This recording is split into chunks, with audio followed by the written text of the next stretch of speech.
Hi everyone, good morning. It's good to see you. Welcome to Up with KREM. I'm Tim Pham. And I'm Channing Curtis. Let's get you ready for this Wednesday ahead with meteorologist Thomas Petrick. Because Thomas, it's a little chilly outside right now. It is. Yeah, our temperatures are close to the freezing mark, but more importantly, just above it, but only by a couple degrees. It's been about 34 degrees here in Spokane and Coeur d'Alene so far this morning, and that might be just enough to keep any precipitation rainfall, but a few snowflakes might be trying to sneak in there. So here's the latest on Doppler radar. We're going to pause the loop and also zoom in directly over Spokane County. Do you see some of these pink shades?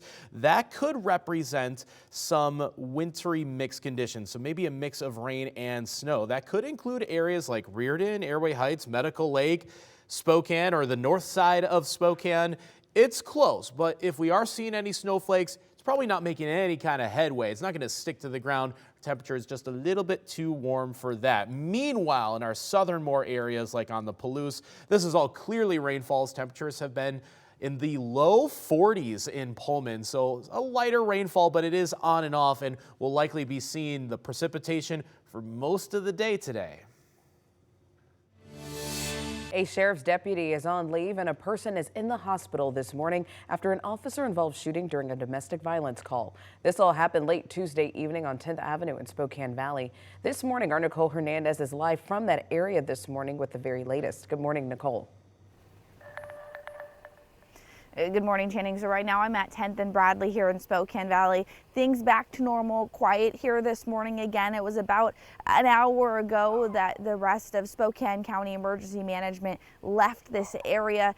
Take a look at this video from what the scene looked like last night, though. We got an update just a few hours ago from Spokane Valley Police about 1 o'clock this morning. They say just after 6, police got a call for possible domestic violence problems here on this block. Deputies looked up the man before going and found he had a domestic violence warrant out for his arrest. When deputies were on their way, they got another call saying the man now had a gun.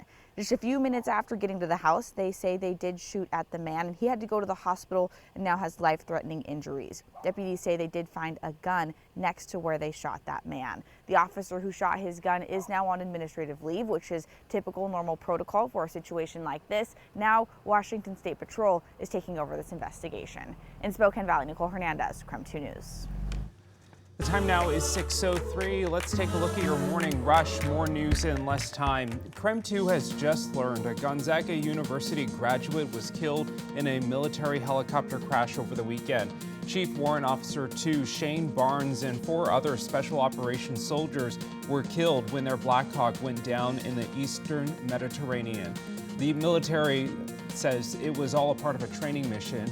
Barnes graduated from Gonzaga in 2011 with a degree in English literature. The cause of the crash is still under investigation.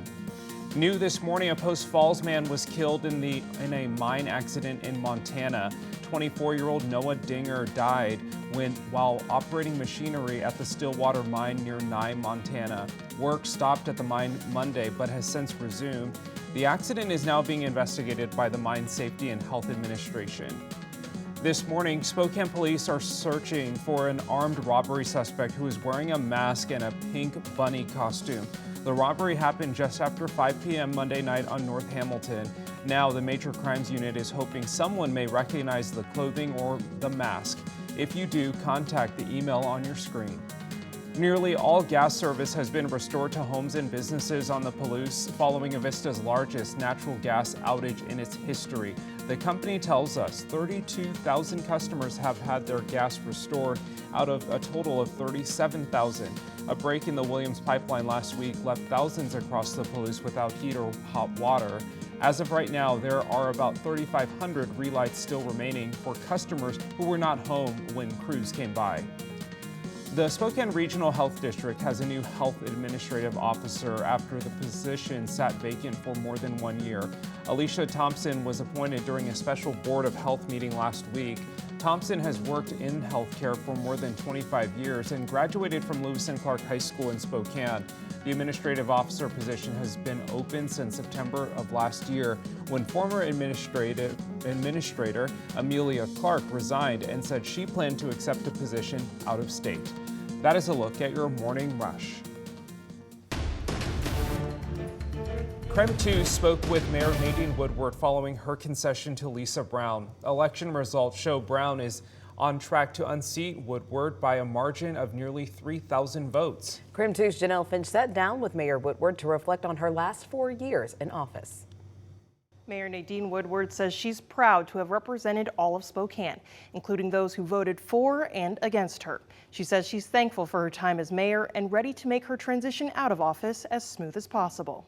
For the last 4 years, Mayor Nadine Woodward has occupied the top floor office of City Hall. It's a position she says she didn't always see for herself. An honor for me to have served the city that I love in a way that, my goodness, years ago I never would have anticipated being in this place. But she says it was the potential for change and love for the city that encouraged her to run back in 2019. I'm proud of what we've been able to accomplish. I am now part of Spokane's history. Mayor Woodward has accepted that her time in office is coming to a close.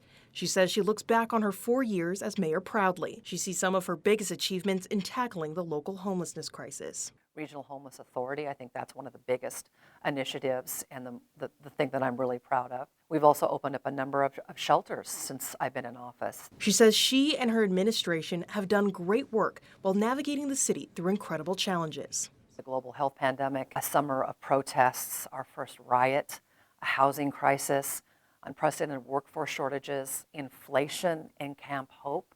We've created opportunities where there were challenges. She says she believes there's more that can be done in creating more affordable housing. This could be a potential future focus for the projected mayor-elect. Lisa Brown's administration says she's already begun her first series of transition calls with the city. She was unable to provide additional comment Tuesday.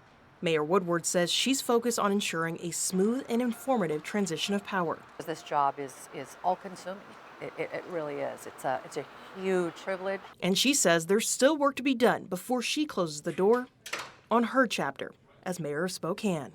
Mayor Woodward says she's still figuring out her next steps. She says her immediate plans after office will include spending time with family and friends. In the studio, Janelle Finch, KREM 2 News. And last night, Kim Please conceded the race for Spokane City Council president, congratulating Betsy Wilkerson on her win. Wilkerson will be the first woman elected to be Spokane City Council president. All results will be officially certified on November 28th. 6:08 and weather conditions have been pretty close to the freezing mark so far in Spokane. Latest update, 33 degrees, so just 1 degree above freezing. But that might be just enough to stave off any kind of snowfall or wintry precipitation that we are seeing currently this morning, but it is a close call. It's also 32 in Deer Park. Meanwhile, in the Palouse, much warmer at 42 in Pullman and Moscow. There's your pretty wet scene across Spokane. I don't see any snowflakes flying around, and the airport is still just reporting rainfall, even with that current temperature at 33 degrees. The other thing that's happening is we are still dealing with some patchy dense fog this morning, especially out towards Airway Heights. So dense fog advisories have been reissued for this morning until 10 a.m.